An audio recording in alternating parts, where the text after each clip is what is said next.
하나님 말씀 출애굽기 19장 우리 4절에서 6절까지의 말씀을 같이 보도록 하겠습니다.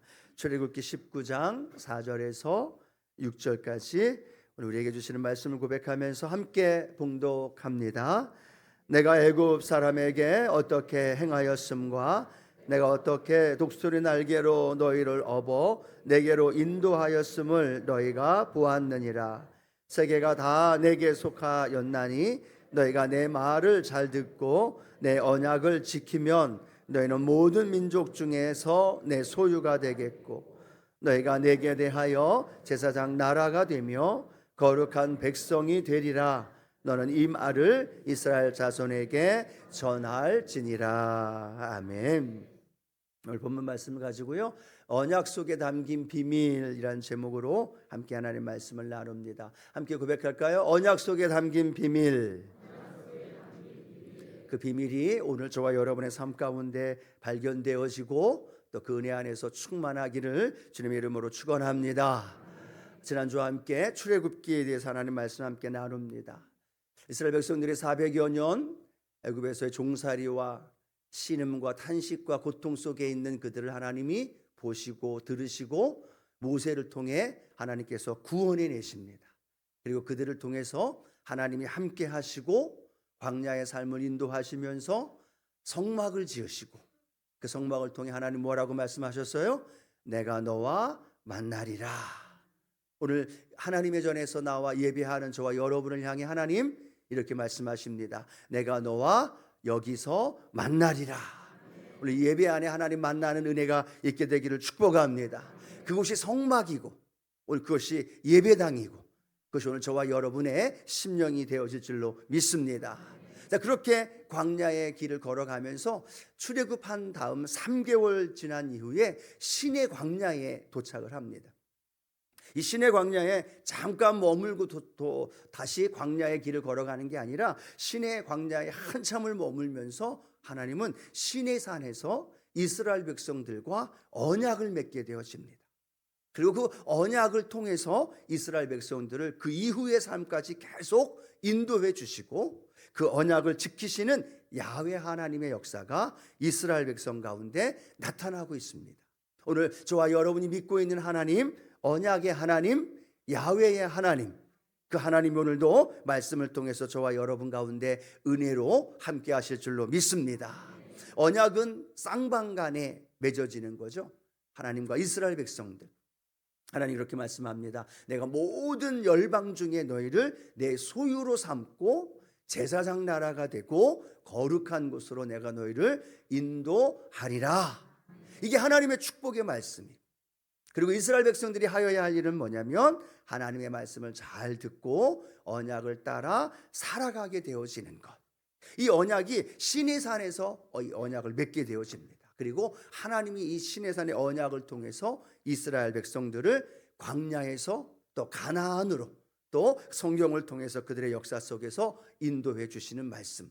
그 말씀이 이 출애굽기를 통해서 우리에게 증거합니다. 오늘 이 본문 말씀을 통해서 언약을 체결하시고 그 안에 담겨져 있는 놀라운 비밀이 이스라엘에게만이 아니라 저와 여러분에게도 그 놀라운 비밀과 그 축복으로 함께 하시는 줄로 믿습니다. 자, 그러면 어떤 부분에 있어서 우리가 함께 나눠야 하고 그 비밀이 무엇인지를 우리 성경을 통해서 알아볼 텐데요. 첫 번째는 그 시내산 언약을 통해서 새로운 관계가 형성되어진다는, 하나님과 이스라엘 백성들 안에 새로운 관계가 형성되어지는 거죠.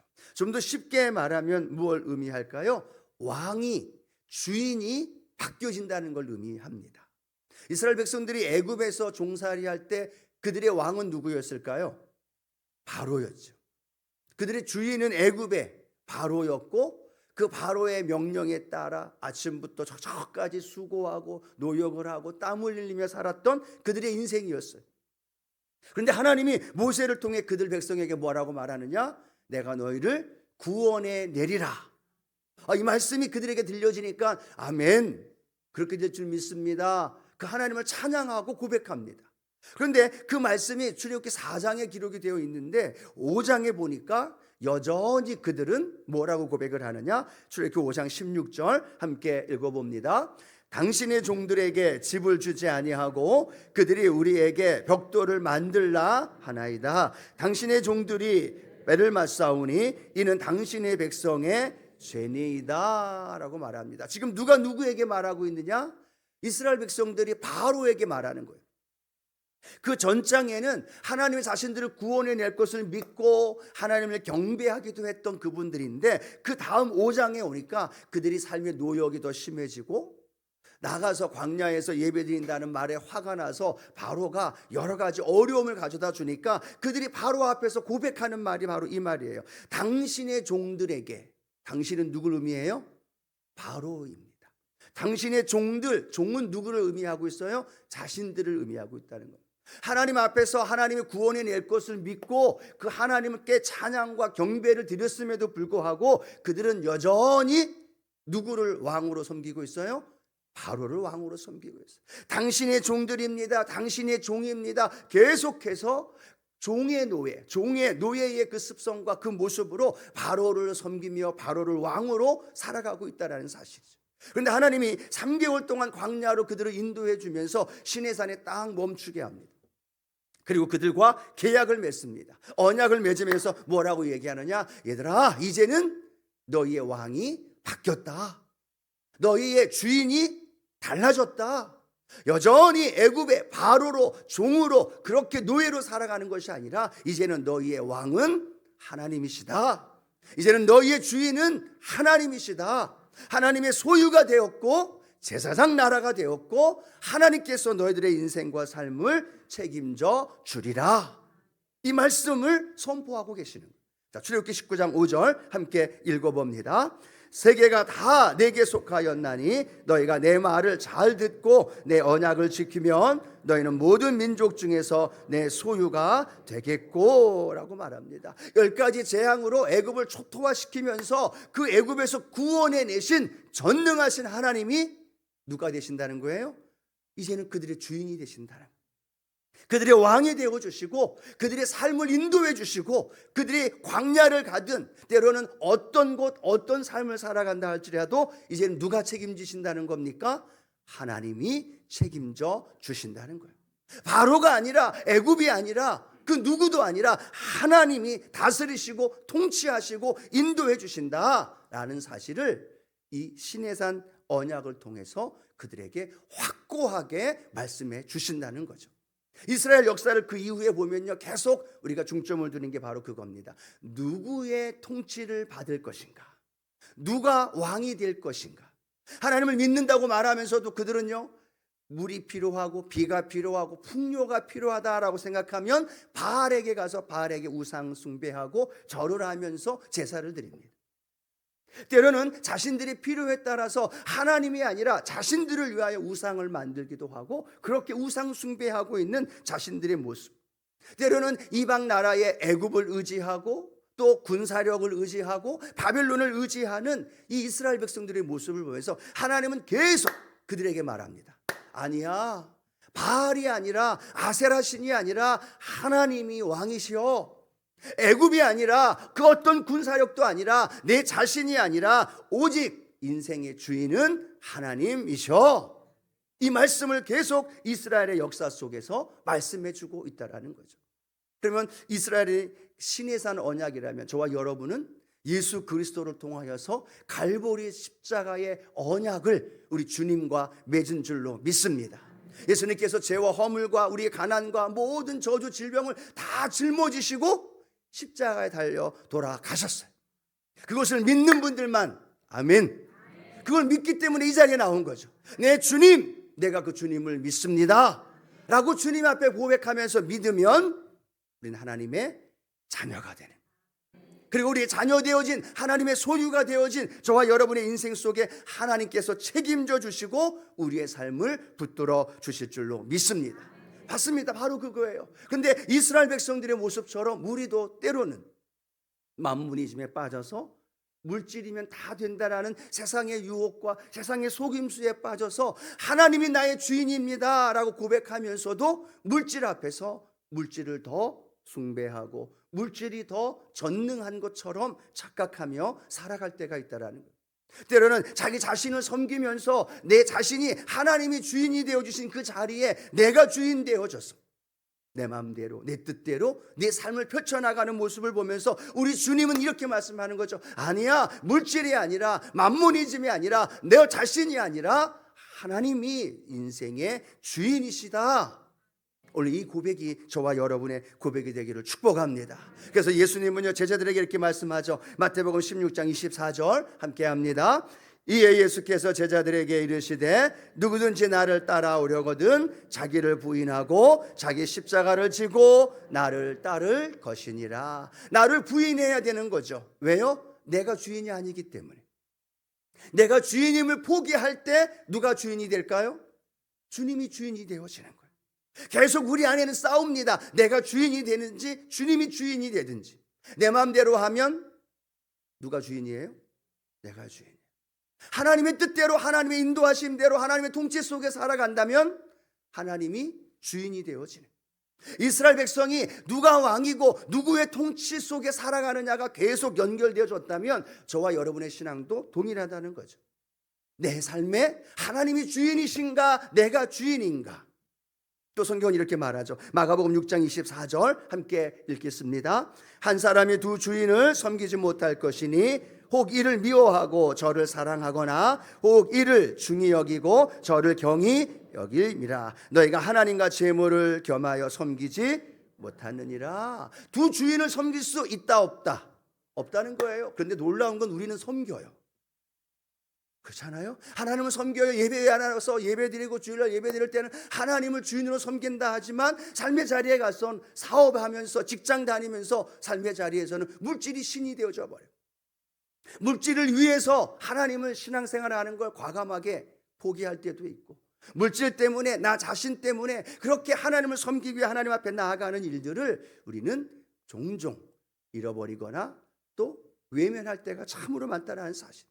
사도 바울은 고백합니다. 내가 그리스도와 함께 십자가에 못 박혔다라고 말씀하면서 우리의 인생의 주인이 예수님이심을 철저하게 고백하면서 살아왔던 사도 바울의 모습.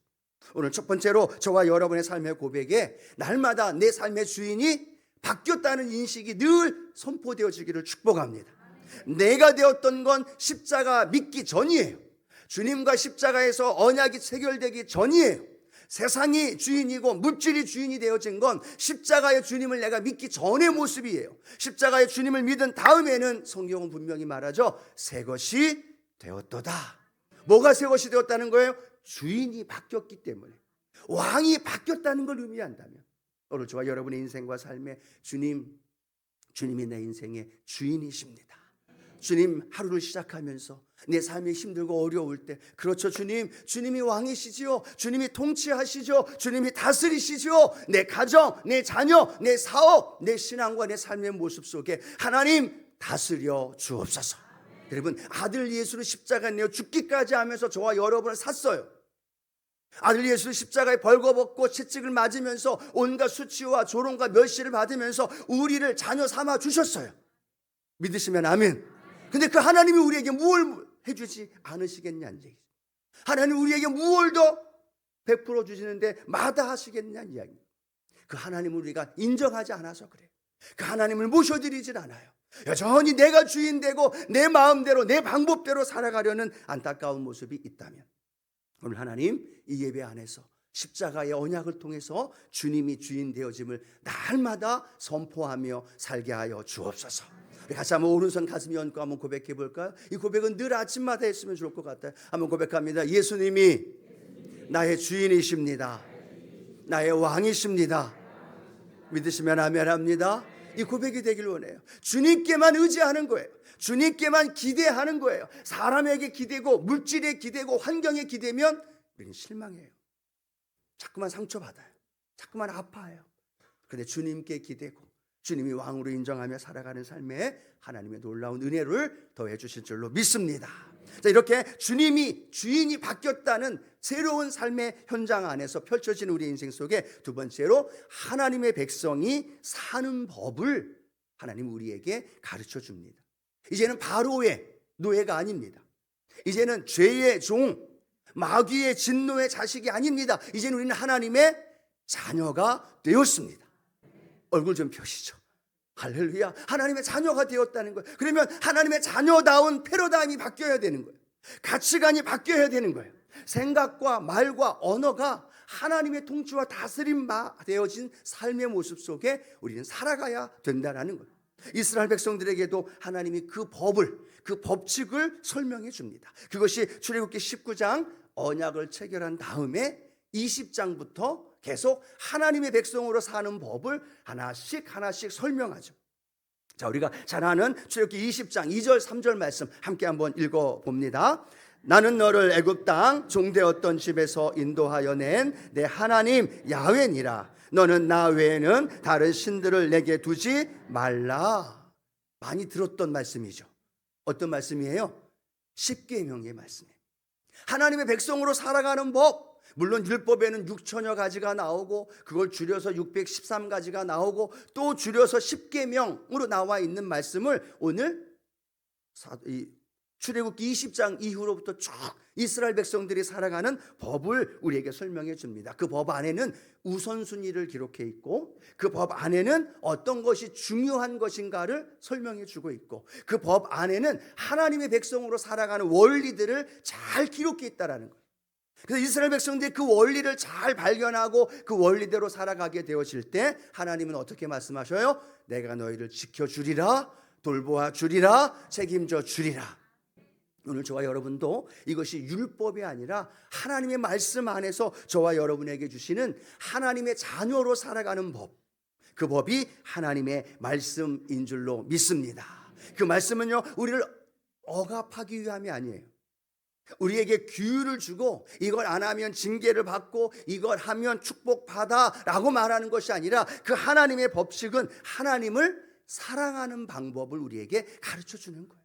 서로 사랑하는 남자와 여자가 결혼해서 함께 가정을 이루면 가정 안에서의 서로의 지킬 윤리와 또 서로 지켜야 할 것들이 있잖아요. 그게 하지 않으면 안 되는 것이 아니라 뭐 하기 때문에 행할 수 있는 거예요? 사랑하기 때문에.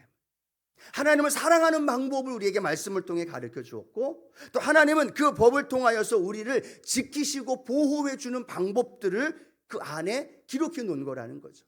그런데 그 방법이 무엇을 우리에게 설명하고 있어요? 1부터 4번째까지는 하나님 사랑, 5번째부터 10번째까지는 누구 사랑? 이웃 사랑하는 방법을 우리에게 설명해 주죠. 그래서 예수님도 율법사가 묻는 질문에 이렇게 말씀하시죠. 마태복음 22장 37절 40절 우리 함께 믿음으로 고백합니다.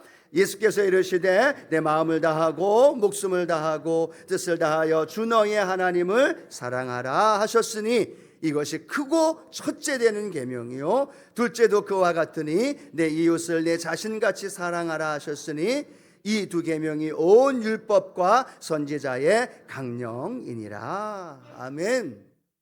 온 율법의 크고 첫째 되는 계명, 온 율법과 선지자의 강령이다라고 말하는데 두 가지를 말해요. 하나는 누구 사랑? 하나님 사랑. 오늘도 이 예배가 하나님 사랑하기 때문에 드려지는 예배인 줄로 믿습니다. 예배 안 드리면 마음이 불편하고 예배 안 드리면 찝찝하고 드려지는 그런 마음의 예배가 아니에요. 이 예배는 하나님을 사랑하기 때문에 드려지는 예배. 한 번 더. 하나님을 사랑하기 때문에 드려지는 예배예요. 예, 그 예배가 되어진다면 그 예배에 하나님의 은혜는 절로 흘러나오는 거고 하나님 사랑하는 마음이 회복이 되어지면 그 예배가 섬김이 되고 예배가 하나님 앞에 내 삶의 주인이 하나님이십니다라는 것을 고백하는 삶이 될 줄로 믿습니다. 어떻게 사랑해요? 마음을 다하고 또 목숨을 다하고 뜻을 다하고 한번 같이 고백해 볼까요? 마음을 다하고 목숨을 다하고 뜻을 다하여 하나님 사랑합니다. 아멘. 갑자기 목소리가 줄어드는 것. 저도 그렇게 못하고 있지만 그런 믿음의 고백으로 하나님을 사랑하는 거죠. 그 하나님을 사랑하는 것이 예배가 되고 그 하나님을 사랑하는 것이 눈에 보이는 이웃을 사랑하는 것이 되어지는 거예요. 하나님 사랑하는 거 보이지 않지만 그 하나님 사랑하는 방법을 이웃을 사랑하는 방법으로 하나님 사랑하는 방법을 우리에게 제시해 주고 있다는 거죠. 오늘 하나님께 예배드리는 이 예배뿐만 아니라 함께 예배드리는 우리 성도님들을 함께 사랑하면서 함께 교제하면서 아름다운 사랑과 은혜가 우리 안에 흘러넘치기를 축복합니다. 나 자신을 사랑하듯 말세가 될수록 주님 오실 날이 가까울수록 사랑이라는 이 사랑이 두 가지 관점으로 바뀌어집니다. 나는 정말 많이 사랑해지는데 이웃은 점점점 사랑하는 마음이 이뤄져 버려요. 그런데 놀라운 건 성경이 뭐라고 말하느냐? 나 자신을 사랑하는 것만큼 그처럼 이웃을 사랑하라는 거예요.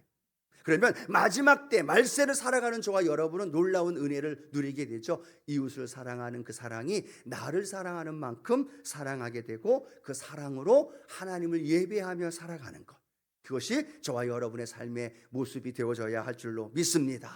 즉 하나님의 백성으로 사는 법은 뭐예요? 사랑하는 거예요. 이 짧은 인생 사랑하며 사는 것도 부족하지 않아요. 하나님 더 많이 사랑하기를 축복합니다. 이웃을 더 많이 사랑하며 살기를 축복합니다. 그러면 초대교회에 일어났던 놀라운 은혜가 우리에게 말씀하죠. 사도행전 2장 47절이에요. 함께 고백합니다. 하나님을 찬미하며 또 온 백성에게 칭송을 받으니 주께서 구원받는 사람을 날마다 더하게 하시니라. 아멘. 하나님 찬미하고 이웃을 사랑하면서 이웃들에게 칭송을 받고, 그랬더니 하나님이 어떤 축복을 더해 주시는 거예요? 구원받는 사람을 날마다 더하게 하시는 거예요. 새 가족들이 날마다 들어오게 되어지고, 그 새 가족들로 인해서 또 하나님의 크신 은혜가 정착되고 그들이 또 헌신자가 되어지고 중직이 되고 재직이 되고 하나님의 놀라운 역사가 일어나는 놀라운 은혜로 함께 하실 줄로 믿습니다. 말씀을 준비하면서 지난주 중에 읽은 칼럼 중에 목회자들의 오류 중에 하나가 성도님들을 손님으로 대하고 있는 경우가 참 많다라는 그런 내용의 칼럼을 좀 읽어봤습니다. 목회자들이 성도들을 대할 때 손님으로 대하는가 주인으로 대하는가, 곰곰이 생각해 봤어요. 제가 우리 성도님들을 손님으로 대하고 있는가 주인으로 대하고 있는가. 많은 목회자들이 그런다고 합니다. 성도님들을 손님으로 극진히 섬기고 대접하고 있는 거 없는 거 다 털어서 대접합니다. 다음 주에 꼭 나와달라고 사정하면서 빌면서, 왜냐하면 손님이니까 그 다음 주에 안 나오면 안 되잖아요. 손님처럼 대접하면서 극진히 온갖 방법으로 다 섬기고 대접한다는 거죠. 그런데 어떤 분은 주인으로 대한다는 거예요. 주인처럼 이 교회의 주인입니다. 성도님은, 집사님은, 장로님은 이 교회의 주인입니다 라고 생각하면서 어떨 때는 부담감도 드리고, 어떨 때는 봉사의 자리에 그분을 앉히기도 하고, 어떨 때는 그분들에게 조금 부담이 되어질지라도 물질로 마음으로 헌신하면서 주인으로 대하는 모습들이 나타난다라는 거죠. 그런데 그 뒤에 내용은 어떤 내용이냐면 손님으로 벌벌 떨면서 대하는 그 교회는 절대로 부흥하지 않는다는 거예요. 그리고 성도와 목회자도 계속 주인과 손님과의 관계로 연결되어진다는 거예요. 그런데 주인으로 대하면서 함께 대하면 그들이 교회를 사랑하는 마음이 생기고 성도를 사랑하는 마음이 생기고 목회자와 함께 연합해서 교회가 하나가 되고 더 견고하게 교회 부흥의 역사가 일어난다라고 말하죠. 오늘 저는 여러분을 주인으로 대하기를 원합니다. 혹시나 목사님이 저를 손님으로 대하는 거 아닌가? 혹시 그런 마음이 있다면 저도 그렇게 고백하면서 하나님, 우리 성도님들과 우리 모두가 주인 되어져서 하나님 나라를 사랑하고 교회를 사랑하고 이웃을 사랑하는 그 은혜가 있게 하여 주옵소서. 주인으로 하니까요, 이른 시간부터 나와서 그 추운 날에도 주차 봉사하고 차량 봉사하고 또 이른 시간부터 성가대로 또 봉사팀으로 교사로 헌신하며 충성하는 거예요. 그런데 혹시나 여러분의 마음속에 내가 손님으로 이 교회에 와 계시다면 주님의 이름으로 권면합니다. 손님이 아니라 주인이 되어 주셔서 섬김의 자리에 함께 해주시고 봉사의 자리에 함께 해주시고, 그러면서 그 안에서 사랑하는 법을 배우고 살아가는 성도의 삶의 모습 속에서 하나하나 깨달아갈 수 있는 믿음의 성도들 되기를 축복합니다. 자, 세 번째 오늘 우리가 기억해야 할 것은요, 말씀대로 살아가는 모습을 보게 되어집니다. 이제는 하나님이 주인이 되셨어요. 그리고 주인 되신 하나님 앞에서 하나님 사랑하고 이웃 사랑하는 삶을 살아가야 합니다. 그런데 그 삶에 그 하나님이 판단하는 기준, 어떻게 살았느냐의 그 기준은 얼마나 많은 걸 남겼고 얼마나 많은 일을 이루었고 어떤 봉사를 하고 어떤 헌신을 하느냐가 아니라 성경을 통해서 하나님은 우리에게 하나님의 기준점을 설명해 줍니다. 그것이 뭐냐면 성막을 짓고 그 성막을 통해 하나님 만나는 과정 속에 우리에게 설명해 주는데요. 출애굽기를 여러분 지금 읽고 계시고 또 읽으신 분도 계실 텐데 계속 반복되어지는 말씀이 기록이 되어 있어요. 그 말씀이 뭐냐면 출애굽기 40장 16절 우리 같이 한번 읽어보겠습니다. 모세가 그같이 행하되 곧 야훼께서 자기에게 명령하신 대로 다 행하였더라 라고 말합니다. 출애굽기 40장은 어떤 장이냐면 성막이 완공이 되고 하나님 앞에 봉헌하는 장이에요. 하나님의 영광이 임하고 하나님의 임재가 나타나는 그 장이 출애굽기 40장입니다. 그런데 이 출애굽기 40장에만요 자기에게 명령하신 대로 다 행하였더라라는 말이 7번 등장해요. 40장에만. 집에 가서 꼭 헤아려 보세요. 출애굽기 전체에는요 인터넷 검색해 봤더니 37번이나 계속 반복해서 야훼의 명령대로 다 행하였더라. 출애굽기가 40장인데 37번이라면 거의 한 장에 걸쳐서 하나님은 말씀하시고 이스라엘 백성들은 행하였더라. 하나님은 말씀하시고 그 말씀대로 모세는 준행하였더라. 이게 계속 반복되어지는 거죠. 그건 하나님과 이스라엘 백성들, 아니 우리 주님과 저와 여러분의 삶의 현장에서도 가장 중요한 것이 있다면 뭐냐? 하나님의 말씀대로 행하였더라. 이 말씀이 우리의 삶의 모습이 되어져야 된다는 거죠. 성막이 완공됩니다. 그런데 성막이 완공되었을 때는요 다른 이방 신전에 비하면 너무나 보잘것없는 성막입니다. 애굽의 신전을 모세는 봤습니다.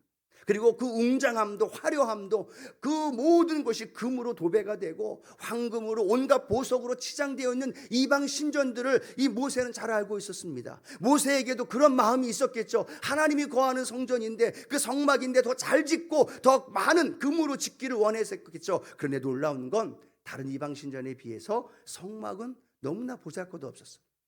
너무나 작고 형편없고 들어가 있는 재료나 따지보면 그렇게 이방 신전에 비해서 그 보잘것없는 모습이었다라는 거죠. 그런데 놀라운 건 하나님은 그 이방 신전의 화려함과 금이 얼마나 많이 들어가 있는가, 얼마나 많은 수고를 통해 지어졌는가, 그곳에 임재한 것이 아니라 작고 보잘것없었음에도 불구하고 하나님의 성막에 하나님은 임재하셨고 하나님 그곳에 영광이 나타나셨고 그곳에서 이스라엘 백성들을 만나서 그들의 죄를 사해 주셨고 하나님의 놀라운 일들을 이루어 주신 줄로 믿습니다. 하나님의 기준은 뭘까요? 하나님의 명령대로 행하였느냐를 보신다는 거예요.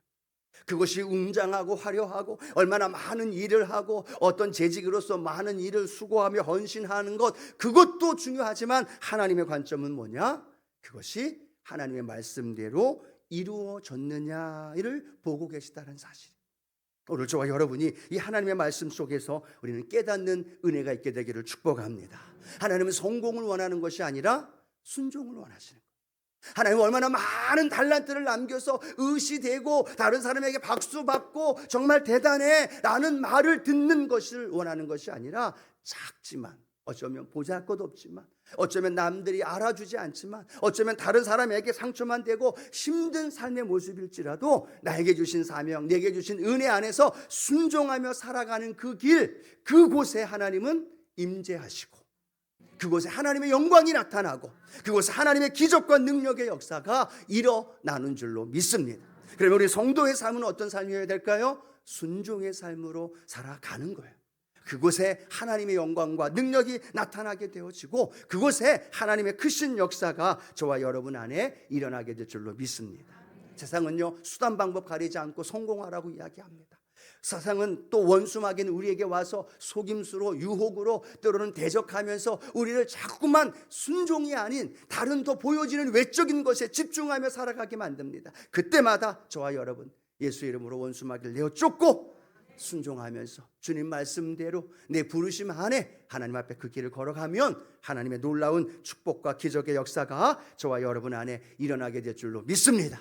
그러면 그 순종하는 그 길이 사람이 볼 때는 실패하는 길일지라도 하나님께는요 성공한 자리가 돼요.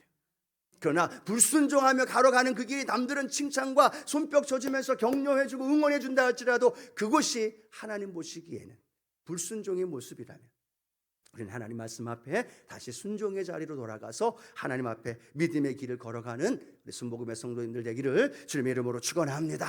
우리는 신의 산 언약이 아니라 갈보리 십자가의 언약을 맺은 존재예요.